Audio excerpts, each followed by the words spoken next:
Nous allons maintenant voir la manière de nommer un alcane et nous avons un exemple ici concret avec cette molécule qui a l'air quand même relativement complexe.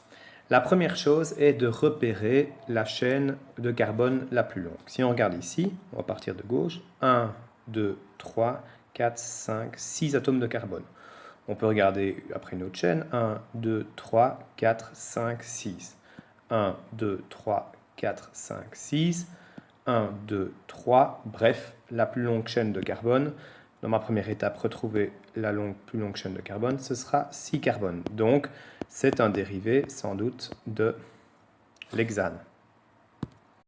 Ma deuxième étape consiste à numéroter ma chaîne de carbone.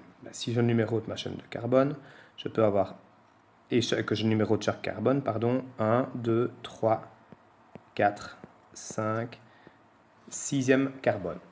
Alors, je numérote, mais je pourrais très bien numéroter aussi dans l'autre sens. 1, 2, 3, 4, 5, 6.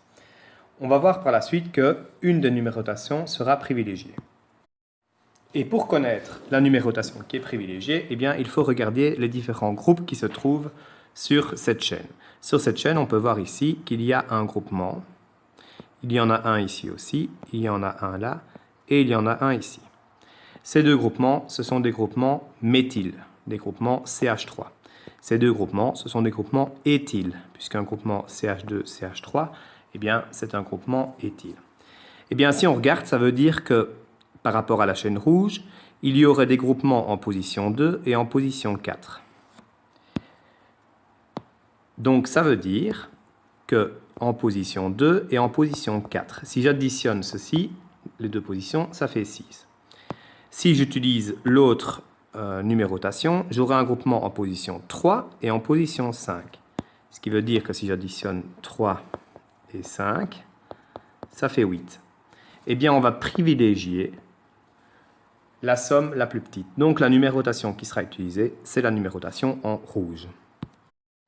Nous allons continuer par les groupements sur la numérotation du carbone le plus petit. Donc, on regarde ici, donc on tient en compte de la numérotation en rouge, évidemment.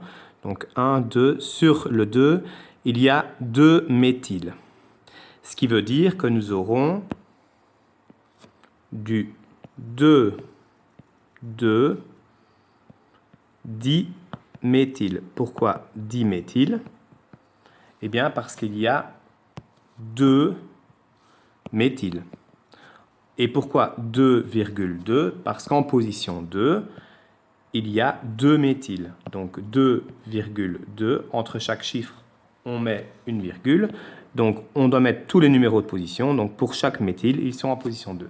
Donc du 2, 2, tiré après un numéro, où on met après un mot, diméthyl, de nouveau un tiret.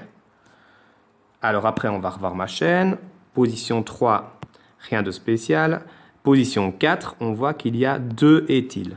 Donc on va mettre ensuite, en position 4 et en position 4, il y a du 2 éthyl. Et pour terminer, on met le nom de l'alcane, c'est-à-dire hexane.